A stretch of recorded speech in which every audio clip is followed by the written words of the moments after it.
Hi hello നമസ്കാരം. Page 3 അക്കാദമിയുടെ പുതിയൊരു വീഡിയോയിലേക്ക് എല്ലാവർക്കും സ്വാഗതം.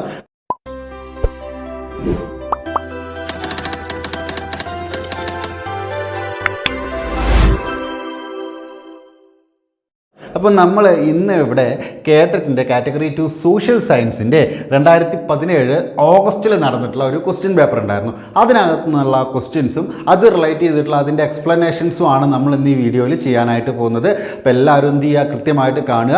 കാരണം മുൻകാല ചോദ്യങ്ങൾക്ക് വളരെ പ്രാധാന്യമുണ്ട്. ആ പ്രാധാന്യത്തോടു കൂടി തന്നെ ഈ ക്ലാസ് കാണുക. നിങ്ങൾ ആദ്യമായിട്ടാണ് നമ്മുടെ ചാനൽ കാണുന്നതെങ്കിൽ നമ്മുടെ ചാനലൊന്ന് സബ്സ്ക്രൈബ് ചെയ്യുക.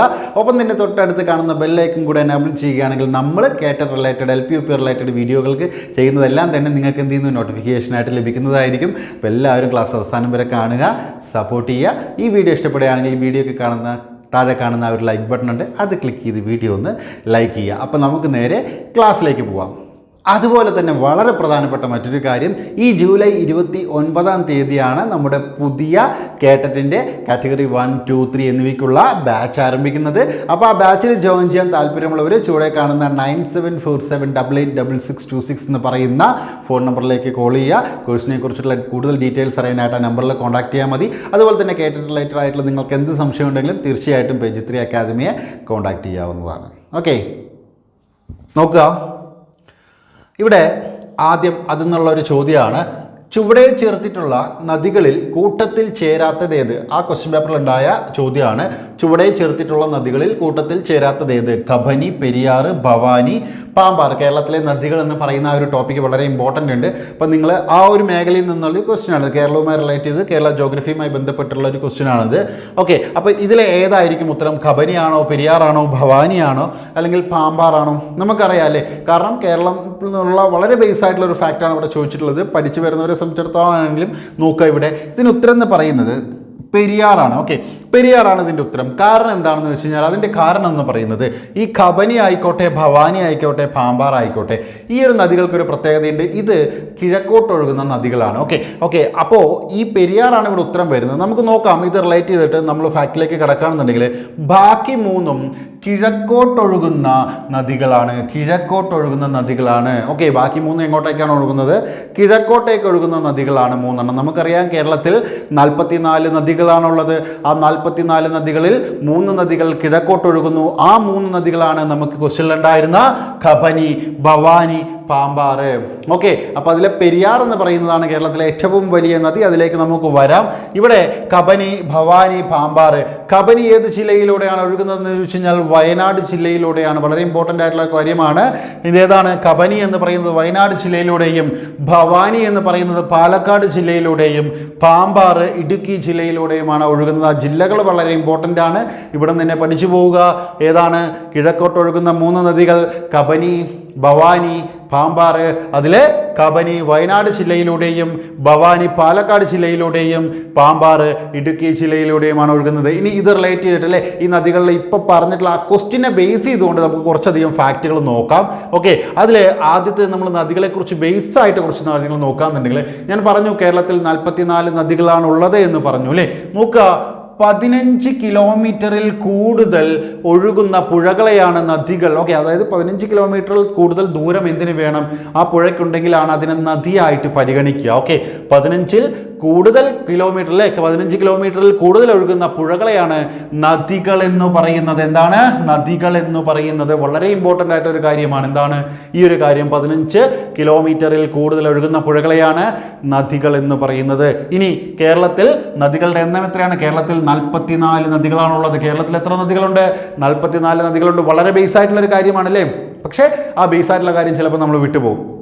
ഓക്കെ, ഇനി അതിലെ ഈ 44 നദികളിൽ 41 നദികൾ പടിഞ്ഞാറോട്ട് ഒഴുകുന്നു. ഓക്കെ, 41 നദികൾ എങ്ങോട്ടാണ് ഒഴുകുന്നത്? പടിഞ്ഞാറോട്ടാണ് ഒഴുകുന്നത്. എന്നാൽ 3 നദികൾ, ആ 3 നദികൾ നമ്മുടെ ഓപ്ഷനിൽ ഉണ്ടായിരുന്നില്ലേ, ആ 3 നദികൾ എങ്ങോട്ടേക്ക് ഒഴുകുന്നു? കിഴക്കോട്ടേക്ക് ഒഴുകുന്നു. 44 നദികളിൽ 41 നദികൾ പടിഞ്ഞാറോട്ടും 3 നദികൾ കിഴക്കോട്ടും ഒഴുകുന്നു. കിഴക്കോട്ട് ഒഴുകുന്ന നദികൾ ഏതെല്ലാം? കബനി വയനാട് ജില്ലയിലെ, അതുപോലെ തന്നെ ഭവാനി പാലക്കാട് ജില്ലയിലെ, പിന്നീട് പാമ്പാർ ഇടുക്കി ജില്ലയിലെ. ജില്ലകൾ വളരെ ഇമ്പോർട്ടൻ്റ് ആണ് കേട്ടോ. ഓക്കെ, ഇനി കിഴക്കോട്ട് ഒഴുകുന്ന 3 നദികളും കാവേരി നദിയുടെ പോഷക നദികളാണ്. അതായത് കാവേരി നദികളിലാണ് ഈ നദികൾ പോയി ചേരുന്നത് എന്നുള്ളതാണ്. ഓക്കെ, ഓക്കെ, ക്ലിയർ ആയല്ലോ. അതായത് കാവേരി നദിയുടെ പ്രധാനപ്പെട്ട 3 പോഷക നദികൾ ഏതൊക്കെയാണ്? കേരളത്തിൽ നിന്ന് കാവേരി നദിയിൽ പോയി പതിക്കുകയാണ് ചെയ്യുന്നത്. ഏത്? നമ്മുടെ ഈ കിഴക്കോട്ടൊഴുകുന്ന 3 നദികളും. കിഴക്കോട്ടൊഴുകുന്ന 3 നദികളും ഏത് നദിയിൽ പതിക്കുന്നു? കാവേരി നദിയിൽ പതിക്കുന്നു. അതിൽ വളരെ ഇമ്പോർട്ടൻ്റ് ആയിട്ടൊരു കാര്യമുണ്ട്. അതായത് ഈ കേരളത്തിൽ നിന്ന് ഉത്ഭവിച്ച് എവിടെ? കർണാടകയിൽ വെച്ച് കാവേരിയിൽ നദിയിൽ പതിക്കുന്ന നദികളുണ്ട്, തമിഴ്നാട് വെച്ച് കാവേരിയിൽ നദിയിൽ പതിക്കുന്ന നദികളുണ്ട്. ഓക്കെ, അത് കൃത്യമായിട്ട് പറഞ്ഞു തരാം. ഇവിടെ മനസ്സിലാക്കുക, കിഴക്കോട്ടൊഴുകുന്ന 3 നദികളും എവിടെയാണ് പോയി പതിക്കുന്നത്? കാവേരി നദിയിലാണ്. അതുകൊണ്ട് തന്നെ ഈ കാവേരി നദിയുടെ പോഷക നദികളാണ് ഏതെന്ന് പറയുന്നത് ഈ 3 നദികളും. ഓക്കെ, ഏതാണ്? കബനി, ഭവാനി, പാമ്പാറ്. ഓക്കെ, ഇതെല്ലാം കാവേരി നദിയുടെ പോഷക നദികളാണ് എന്ന് മനസ്സിലാക്കണം. കേരളത്തിൽ നിന്നാണ് ഇവ പോകുന്നതെന്ന് മനസ്സിലാക്കണം. ഇതെല്ലാം കേരളത്തിൽ കിഴക്കോട്ടൊഴുകുന്ന 3 നദികളാണെന്ന് നിങ്ങൾ മനസ്സിലാക്കണം. ഓക്കെ, കിഴക്കോട്ടൊഴുകുന്ന നദികളിൽ ഏറ്റവും നീളം കൂടിയത്, ഇനി അത് വളരെ വളരെ മറ്റൊരു ബന്ധപ്പെട്ട കാര്യമാണ്. മൊത്തം 44 നദികളിൽ ഏറ്റവും നീളം കൂടിയത് നമ്മൾ പഠിക്കുന്നുണ്ട് അല്ലേ? എന്നാൽ ഈ 3 നദികൾ വെച്ചിട്ട് കിഴക്കോട്ടൊഴുകുന്ന നദികളെ മാത്രം വെച്ചിട്ട് നമ്മൾ പഠിക്കുകയാണ്. കിഴക്കോട്ടൊഴുകുന്ന നദികളിൽ ഏറ്റവും നീളം കൂടിയത് കബനിയാണ്. കിഴക്കോട്ടൊഴുകുന്ന നദികളിൽ ഏറ്റവും നീളം കൂടിയ നദി ഏതാണ്? കബനിയാണ്. എവിടെയാണ്? വയനാടാണ് സ്ഥിതി ചെയ്യുന്നത് അല്ലേ? കബനി ഒഴുകുന്നത് വയനാടാണ് അല്ലേ? വയനാട്ടിൽ നിന്നും ഇങ്ങോട്ടേക്ക് പോകുന്നു, കർണാടക പോയി കർണാടകയിൽ വെച്ച് എവിടെ ചേരുന്നു? കാവേരി നദിയിൽ ചേരുകയാണ് ചെയ്യുന്നത്. കബനി, വയനാട് പഠിച്ചു വെക്കുക. അടുത്തതോ, ഏറ്റവും നീളം കുറഞ്ഞത്. നീളം കൂടിയതാണ് കബനിയെങ്കിൽ നീളം കുറഞ്ഞത് ഏതാണ്? നീളം കുറഞ്ഞത് പാമ്പാറാണ്. നീളം കുറഞ്ഞത് ഏതാണ്? പാമ്പാറാണ്. ഇടുക്കിയിലെ പാമ്പാറ്. ഓക്കെ, അപ്പോൾ കിഴക്കോട്ടൊഴുകുന്ന 3 നദികളിൽ ഏറ്റവും നീളം കൂടിയത് കബനിയും ഏറ്റവും നീളം കുറഞ്ഞത് പാമ്പാർ നദിയുമാണ് എന്ന് നമുക്കറിയാം. ഇനി അടുത്തതോ, കേരളത്തിലെ ഏറ്റവും വലിയ നദിയാണ് പെരിയാർ. ഓപ്ഷനിലുണ്ടായിരുന്നു പെരിയാർ അല്ലേ? പെരിയാറായിരുന്നു ഒറ്റപ്പെട്ട് നിന്നിട്ടുണ്ടായിരുന്നു. ആ പെരിയാർ എന്താണ്? ഏറ്റവും വലിയ നദിയാണ്. ഏകദേശം അല്ലേ എത്ര? 244 കിലോമീറ്ററാണ് അതിൻ്റെ ദൂരം എന്ന് പറയുന്നത്. ഓക്കെ, എത്ര നീളമുണ്ട്? പെരിയാർ നദിയുടെ നീളം എത്രയാണ്? 244 കിലോമീറ്റർ ആണ്. ഇനി വളരെ പ്രധാനപ്പെട്ട ഒരു കാര്യം നമ്മൾ ആദ്യം പറഞ്ഞു, 15 കിലോമീറ്ററിൽ കൂടുതൽ കിലോമീറ്ററിൽ കൂടുതൽ ഒഴുകുന്ന പുഴകളെയാണ് നമ്മൾ നദികളെന്ന് പറയുന്നു. അത്തരത്തിൽ 44 നദികളുണ്ട് 15 കിലോമീറ്ററിൽ കൂടുതൽ നീളത്തിലുള്ള അല്ലേ എന്ന് നമ്മൾ പറഞ്ഞിരുന്നു അല്ലേ? അതിൽ ഏറ്റവും നീളം കൂടിയത് ഏതാണ്? പെരിയാറാണ്. 244 കിലോമീറ്റർ ആണെന്ന് പറഞ്ഞു. ഇനി മറ്റൊരു പ്രധാനപ്പെട്ട കാര്യം, 100 കിലോമീറ്ററിൽ കൂടുതൽ നീളമുള്ള 11 നദികളെ എവിടെയുള്ളൂ? കേരളത്തിലുള്ളൂ. മൊത്തം 15 കിലോമീറ്ററിൽ കൂടുതൽ ഒഴുകുന്ന പുഴകളെ നദികൾ എന്ന് പറയുന്നുവെങ്കിൽ ഓക്കെ, 100 കിലോമീറ്ററിൽ കൂടുതൽ എത്ര നദികളെ ഒഴുകുന്നുള്ളൂ? ഈ 44-ൽ 11 നദികൾ മാത്രമാണ് 100 കിലോമീറ്റർ കൂടുതൽ ദൂരത്തിൽ ഒഴുകുന്നത് എന്നുള്ളത് മനസ്സിലാക്കണം. ഓക്കെ, അപ്പം ഇങ്ങനെ ഒരു ചോദ്യം വരും, 100 കിലോമീറ്ററിൽ കൂടുതൽ നീളമുള്ള എത്ര നദികൾ കേരളത്തിലുണ്ട്? 11 നദികളുണ്ട്. അതിലൊക്കെ ഇനി ഏറ്റവും വലിയ നീളം കൂടിയ നദി ഏതാണ്? കേരളത്തിലെ ഏറ്റവും നീളം കൂടിയ നദി പെരിയാർ, 244 കിലോമീറ്റർ.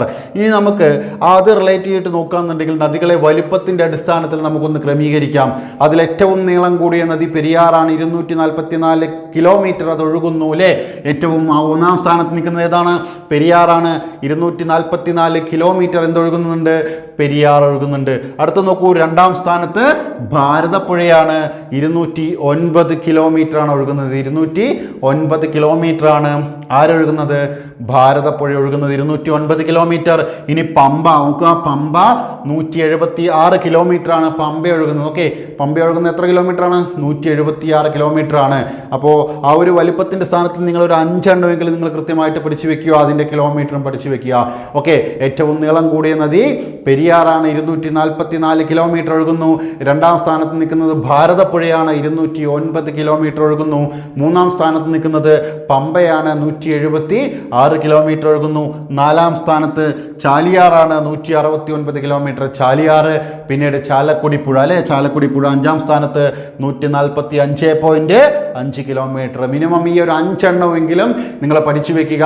ഓക്കെ, നീളം കൂടിയത് പെരിയാർ, പിന്നെ ഭാരതപ്പുഴ, പമ്പ, അതുപോലെ ചാലിയാർ, ചാലക്കുടി പുഴ തുടങ്ങിയ 5 നദികൾ ഓർഡറിൽ പഠിക്കുക. അവയുടെ ദൂരം പഠിച്ചു വെക്കുക. 244 kilometre Periyar, 209 kilometre Bharathappuzha, 176 kilometre Pamba, 169 kilometre Chaliyar, 145.5 kilometre Chalakudy പുഴ. ബാക്കിയുള്ളത് ജസ്റ്റ് ഒന്ന് നോക്കുകയാണെങ്കിൽ കടലുണ്ടി പുഴ 6ാം സ്ഥാനത്ത് 130 കിലോമീറ്റർ, അച്ഛൻ കോവിലാർ 7ാം സ്ഥാനത്ത് 128 കിലോമീറ്റർ, കല്ലട 121 കിലോമീറ്റർ, മൂവാറ്റുപുഴ 121 കിലോമീറ്ററേ ഉള്ളൂ. വളപട്ടണം പുഴ അല്ലേ, കണ്ണൂരുള്ള വളപട്ടണം പുഴ 110 കിലോമീറ്റർ ആണ്. പിന്നീട് ചന്ദ്രഗിരി പുഴ 105 കിലോമീറ്റർ ആണ്.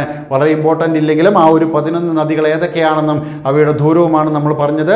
100 കിലോമീറ്ററിലധികം ഒഴുകുന്ന 11 നദികൾ. കേരളത്തിലെ 44 നദികളിൽ 11 നദികളാണ് 100 കിലോമീറ്ററിൽ കൂടുതൽ നീളം ഒഴുകുന്നത്. അവയാണ് നമ്മളിവിടെ പറഞ്ഞത്. അപ്പോൾ ആ ഒരു കാര്യം കൃത്യമായിട്ട് മനസ്സിലാക്കുക.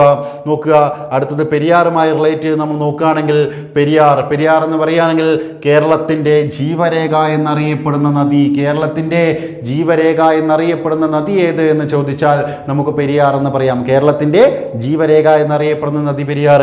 ഇനി കേരളത്തിൽ ഏറ്റവും കൂടുതൽ നോക്കുക അണക്കെട്ടുകൾ, കേരളത്തിൽ ഏറ്റവും കൂടുതൽ അണക്കെട്ടുകൾ സ്ഥാപിച്ചിരിക്കുന്നത് ഏത് നദിയിലാണ്?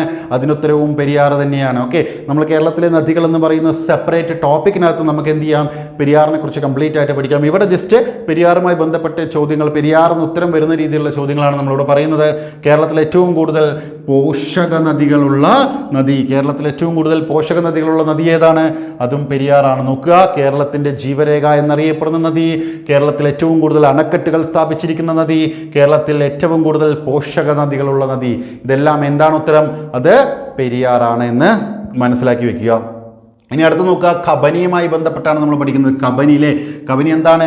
ഏറ്റവും വലിയ നദിയാണല്ലേ, കിഴക്കോട്ട് ഒഴുകുന്നതിൽ ഏറ്റവും വലിയ നദിയാണ് കബനി എന്ന് പറഞ്ഞു. വയനാട് ജില്ലയിലൂടെയാണ് ഒഴുകുന്നതെന്ന് പറഞ്ഞു അല്ലേ. നോക്കുക, കൃത്യമായിട്ട് പശ്ചിമഘട്ടത്തിലെ വയനാട്ടിലെ തൊണ്ടാർമുടിയിൽ നിന്നാണ് എന്തുത്ഭവിക്കുന്നത്? കബനി നദി ഉത്ഭവിക്കുന്നത്. ഓക്കെ, തൊണ്ടാർമുടിയിൽ നിന്നാണ് കബനി നദി ഉത്ഭവിക്കുന്നത്. പശ്ചിമഘട്ടത്തിലെ വയനാട് എടുത്തു പഠിക്കുക അല്ലേ. വയനാട്ടിലെ തൊണ്ടാർമുടിയിൽ നിന്നാണ് കബനി നദി ഉത്ഭവിക്കുന്നത്. കേരളത്തിൽ നിന്ന് ഉത്ഭവിച്ച് കർണാടകയിലേക്ക് ഒഴുകുന്ന ഏക നദിയാണ് കബനി. വളരെ ഇമ്പോർട്ടൻ്റ് ആയിട്ടുള്ള അല്ലേ, കിഴക്കോട്ട് ഒഴുകുന്ന 3 നദികൾ, അതിലേറ്റവും വലിയ നദി കബനി. ഇനിയോ ഈ കബനി നദി വയനാടാണെന്ന് നമ്മൾ പറഞ്ഞു. കബനിയുടെ മറ്റൊരു പ്രധാനപ്പെട്ട പ്രത്യേകത എന്താണ്? കേരളത്തിൽ നിന്ന് ഉത്ഭവിച്ച് കർണാടകയിലേക്ക് ഒഴുകുന്ന ഏക നദി. കേരളത്തിൽ നിന്ന് ഉത്ഭവിച്ച് കർണാടകയിലേക്ക് ഒഴുകുന്ന ഏക നദിയാണ് കബനി നദി. അതുപോലെ തന്നെ കപില, മാനന്തവാടി പുഴ എന്നീ പേരുകളിൽ അറിയപ്പെടുന്ന നദി ഏതാണ്? കബനിയാണ്. അപ്പോൾ കപില എന്നറിയപ്പെടുന്നു. എന്താണ്? കപില എന്നറിയപ്പെടുന്നു. മാനന്തവാടി പുഴ എന്നീ പേരുകളിലൊക്കെ അറിയപ്പെടുന്ന ഏതാണ്? അത് കബനിയാണ് എന്ന കാര്യം മനസ്സിലാക്കുക. കപില, കബനി. പിന്നെ മാനന്തവാടി പുഴ എന്നറിയപ്പെടുന്നതും കബനി തന്നെയാണ്. പിന്നെയോ കുറുവ ദ്വീപ് സ്ഥിതി ചെയ്യുന്ന നദിയിലെ, കുറുവ ദ്വീപ് ഏതു നദിയിലാണ് സ്ഥിതി ചെയ്യുന്നത്? അത് കബനി നദിയിലാണ്. കുറുവ ദ്വീപ് സ്ഥിതി ചെയ്യുന്നത് കബനി നദിയിലാണ് എന്ന കാര്യം ഓർത്തു വെക്കുക. അതുപോലെ തന്നെ അല്ലേ, ബാണാസുര സാഗർ ഡാം സ്ഥിതി ചെയ്യുന്നത് ഏത് നദിയിലാണ്? അതും കബനി നദിയിലാണ്. ബാണാസുര സാഗർ ഡാം സ്ഥിതി ചെയ്യുന്നത് കബനി നദിയിലാണ്. ഓക്കെ, ഡാമുകൾ പഠിക്കും, നമുക്ക് ബാണാസുര സാഗർ ഡാമിനെ കുറിച്ച് പഠിക്കാനുണ്ട്. ഓക്കെ, ഇവിടെ ജസ്റ്റ് കബനി നദിയുമായി റിലേറ്റ് ചെയ്തിട്ട് മാത്രമാണ് നമ്മൾ പറയുന്നത്. കർണാടകയിൽ വെച്ച് കാവേരി നദിയിൽ പതിക്കുന്നു. ഈ ഒരു കാര്യം നിങ്ങൾ ഇവിടെ നോക്കുക. കേരളത്തിൽ നിന്ന് ഉത്ഭവിച്ച് കർണാടകയിലേക്ക് ഒഴുകുന്ന ഏക നദി ഏതാണ്? അതാണ് കബനി. ആ കാര്യം ഓർത്തു വെക്കുക. ക്ലിയർ അല്ലേ? കബനി റിലേറ്റ് ആയിട്ട്. ഇനി നമ്മൾ അടുത്ത് നോക്കുന്നു, പശ്ചിമഘട്ടത്തിലെ നീലഗിരി കുന്നുകളിൽ നിന്നാണ് ഭവാനിപ്പുഴ ഉത്ഭവിക്കുന്നത്. നോക്കൂ, ഭവാനിപ്പുഴ പശ്ചിമഘട്ടത്തിലെ നീലഗിരി കുന്നുകളിൽ നിന്നാണ് ഭവാനിപ്പുഴ ഉത്ഭവിക്കുന്നത്. പശ്ചിമഘട്ടത്തിൽ നിന്ന് തന്നെയാണ് ഉത്ഭവിക്കുന്നത്, അതിൽ വ്യത്യാസമില്ല. അത് തൊണ്ടാർമുടിയിൽ നിന്ന് ഉത്ഭവിക്കുന്നത് ഏതാണ്? അത് കബനിയാണ്. ഭവാനി എവിടെ നിന്നാണ്? അത് നീലഗിരി കുന്നുകളിൽ നിന്നാണ് ഉത്ഭവിക്കുന്നത്. ഭവാനി നദിയിൽ സ്ഥിതി ചെയ്യുന്ന ഒരേ ഒരു അണക്കെട്ടാണ് മുക്കാലി അണക്കെട്ട്. അപ്പോൾ മുക്കാലി അണക്കെട്ട് സ്ഥിതി ചെയ്യുന്ന നദി ഏതാണ്? അത് ഭവാനിയാണ്. മുക്കാലി അണക്കെട്ട് സ്ഥിതി ചെയ്യുന്ന ഏത് നദിയിലാണ്? ഭവാനി നദിയിലാണ്. തമിഴ്നാട്ടിൽ വെച്ച് കാവേരി നദിയിൽ പതിക്കുന്നു. തമിഴ്നാട്ടിൽ വെച്ച് എവിടെ പതിക്കുന്നു? കാവേരി നദിയിൽ പതിക്കുന്നു. എവിടെയാണ് ഒഴുകുന്നത്? പാലക്കാട് ജില്ലയിലൂടെയാണ് ഒഴുകുന്നത് ഭവാനി. ഇനി നമ്മൾ നോക്കുകയാണെന്നുണ്ടെങ്കിൽ ഇടുക്കി ജില്ലയിലെ ദേവികുളം താലൂക്കിൽ നോക്കുക, ബെന്നൂറിൽ നിന്നാണ് പാമ്പാർ നദി ഉത്ഭവിക്കുന്നത്. ഓക്കെ, ഇടുക്കി ജില്ലയിലെ ദേവികുളം താലൂക്കിലെ ബെന്നൂറിൽ നിന്നാണ് പാമ്പാർ നദി ഉത്ഭവിക്കുന്നത്. പാമ്പാർ നദി എവിടെ നിന്നാണ് ഉത്ഭവിക്കുന്നത്? ഇടുക്കി ജില്ലയിലെ ഏതാണ്? ദേവികുളം താലൂക്കിലെ ബെന്നൂറിൽ നിന്നും. ഓക്കെ, താലൂക്കൊക്കെ പഠിച്ചു വെച്ചില്ലെങ്കിൽ ജസ്റ്റ് പറഞ്ഞു വന്നപ്പോൾ അങ്ങനെ പറഞ്ഞു. ഇടുക്കി ജില്ലയിലെ ദേവികുളം താലൂക്കിലെ ബെന്നൂറിൽ നിന്നുമാണ് പാമ്പാർ നദി ഉത്ഭവിക്കുന്നത്. ഇനി നിങ്ങൾ വളരെ ഇമ്പോർട്ടൻ്റ് ആയിട്ട് മനസ്സിലാക്കേണ്ട കാര്യം ചിന്നാർ വന്യജീവി സങ്കേതം, അതുപോലെ തന്നെ ഇരവികുളം ദേശീയോദ്യാനം. ഈ രണ്ട് കാര്യങ്ങൾ നോക്കിക്കേ. ചിന്നാർ വന്യജീവി സങ്കേതം, ഇരവികുളം ദേശീയോദ്യാനം എന്നിവയിലൂടെ ഒഴുകുന്ന നദിയാണ് ഏതെന്ന് പറയുന്നത് പാമ്പാർ. ഓക്കെ, ചിന്നാർ വന്യജീവി സങ്കേതത്തിലൂടെ അതുപോലെ തന്നെ ഇരവികുളം ദേശീയോദ്യാനത്തിലൂടെ ഒഴുകുന്ന നദിയാണ് ഏത്? പാമ്പാർ. അപ്പോൾ പാമ്പാർ എവിടെയാണ് ഒഴുകുന്നത്? ഇടുക്കിയിലാണ്.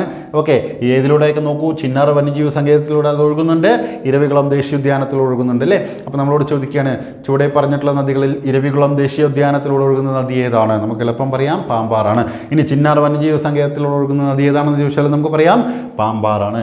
ഇനി നോക്കുക, വളരെ ഇമ്പോർട്ടൻ്റ് ആണ്, തലയാർ അല്ലേ. ചുവടെ കൊടുത്ത നദികളിൽ തലയാർ എന്ന പേരിൽ അറിയപ്പെടുന്ന നദി ഏതാണ്? അത് പാമ്പാറാണ്. ഓക്കെ, ചിലപ്പോൾ തലയാർ എന്ന് തന്നിട്ട് ആദ്യം തന്നെ നമുക്ക് പമ്പ എന്നുള്ളൊരു ഓപ്ഷൻ ഉണ്ടാവും. ചിലർ പാമ്പാർ കൺഫ്യൂഷനുള്ളവർ പമ്പയിൽ കൊണ്ട് കുത്തും അല്ലേ. അപ്പം എന്താണ്? തെറ്റാണ്, പാമ്പാറാണ് അല്ലേ. പമ്പയും പാമ്പാറും മാറിപ്പോകരുത്. തലയാർ എന്ന പേരിൽ അറിയപ്പെടുന്ന നദിയാണ് പാമ്പാർ. ഇടുക്കി ജില്ലയിലാണ് അല്ലേ. പാമ്പാർ നദി ഉത്ഭവസ്ഥാനത്ത് തലയാർ എന്നാണ് അറിയപ്പെടുന്നത്. നോക്കൂ, തലയാർ എന്ന പേരിൽ അറിയപ്പെടുന്നത് എന്ത് തന്നെയാണ്? പാമ്പാർ തന്നെയാണ്. ഈ പാമ്പാർ എന്താണ്? നദി ഉത്ഭവസ്ഥാനത്ത് തലയാർ എന്നറിയപ്പെടുന്നുണ്ട്. പാമ്പാർ നദി ഉത്ഭവസ്ഥാനത്ത് തലയാർ എന്നറിയപ്പെടുന്നുണ്ട്. തമിഴ്നാട്ടിൽ വെച്ച് കാവേരി നദിയിൽ പതിക്കുന്നു. തമിഴ്നാട്ടിൽ വെച്ച് കാവേരി നദിയിൽ പതിക്കുന്നു. ഏകദേശം അത് റിലേറ്റ് ചെയ്തിട്ടുള്ള കുറേയധികം ഫാക്റ്റുകൾ കിട്ടിയല്ലോ അല്ലേ. ഓക്കെ, അപ്പോൾ അതെന്തായാലും കൃത്യമായിട്ട് നോക്കുക. അപ്പോൾ നമ്മൾ കേരളം റിലേറ്റ് ചെയ്തിട്ട് തന്നെ ആ ഒരു ക്വസ്റ്റ്യൻ പേപ്പറിനകത്ത് ഉണ്ടായിരുന്ന മറ്റൊരു ചോദ്യമാണ് ഇതെന്താണ്? ഉപദ്വീപീയ പീഠഭൂമിയിലെ ഏറ്റവും ഉയരമുള്ള കൊടുമുടിയായ ആനമുടി എവിടെ സ്ഥിതി ചെയ്യുന്നു? ഓക്കെ, സെയിം 2017 ഓഗസ്റ്റിലെ കേട്ടറ്റിൻ്റെ ആ ഒരു കാറ്റഗറി 2ൻ്റെ ക്വസ്റ്റ്യൻ പേപ്പറിനകത്ത് സോഷ്യലിൻ്റെ ഭാഗത്ത് കേരളത്തിൽ നിന്നുള്ള ആ ഒരു ചോദ്യം നമ്മളിപ്പോൾ നോക്കി, നദികളുമായി റിലേറ്റ് ചെയ്തിട്ടുള്ളൊരു ചോദ്യമായിരുന്നു. ഇനി അതുപോലെ തന്നെ കേരള ജോഗ്രഫിയുമായി ബന്ധപ്പെട്ട മറ്റൊരു ചോദ്യം ഉണ്ടായിരുന്നത് ഇതാണ്: ഉപദ്വീപീയ പീഠഭൂമിയിലെ ഏറ്റവും ഉയരമുള്ള കൊടുമുടിയായിട്ടുള്ള ആനമുടി എവിടെ സ്ഥിതി ചെയ്യുന്നു? നമ്മൾ നോക്കൂ, വളരെ സിമ്പിളല്ലേ ഈ ചോദ്യമൊക്കെ അല്ലേ. വളരെ സിമ്പിളാണ് അല്ലേ. പക്ഷേ പഠിക്കുന്നവരെ സംബന്ധിച്ചിടത്തോളം സിമ്പിളായിരിക്കും. ബേസിക് ഒക്കെ അറിഞ്ഞവർക്ക് സിമ്പിളായിരിക്കും. നമ്മളല്ലാതെയൊക്കെ പോകുന്നവർക്കാണ് ബുദ്ധിമുട്ട്. ഇത് വളരെ സിമ്പിളാണ്. നോക്കൂ, കർണാടകം, കേരളം, തമിഴ്നാട്, ആന്ധ്രാപ്രദേശ് എവിടെയാണ്? കേരളത്തിലാണ് സ്ഥിതി ചെയ്യുന്നത് അല്ലേ. കേരളത്തിലാണ് എന്ത് സ്ഥിതി ചെയ്യുന്നത്?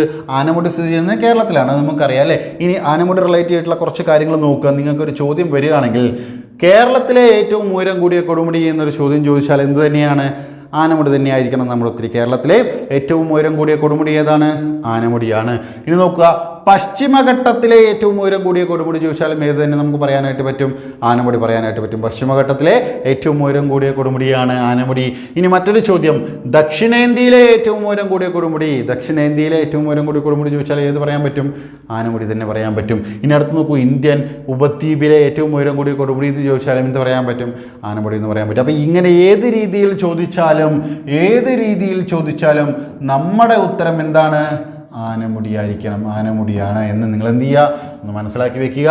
കേരളത്തിലെ ഏറ്റവും ഉയരം കൂടിയ കൊടുമുടി എന്ന്, അതുപോലെ പശ്ചിമഘട്ടത്തിലെ ഏറ്റവും ഉയരം കൂടിയ കൊടുമുടി, ദക്ഷിണേന്ത്യയിലെ ഏറ്റവും ഉയരം കൂടിയ കൊടുമുടി, ഇന്ത്യൻ ഉപദ്വീപിലെ ഏറ്റവും ഉയരം കൂടിയ കൊടുമുടി അല്ലേ. എങ്ങനെ ചോദിച്ചാലും ആനമുടി തന്നെയായിരിക്കണം നമ്മുടെ ഉത്തരം.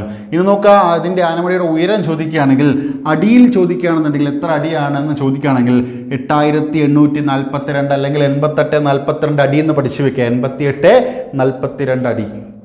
ഓക്കെ, 8842 അടി അല്ലെങ്കിൽ 8842 അടി.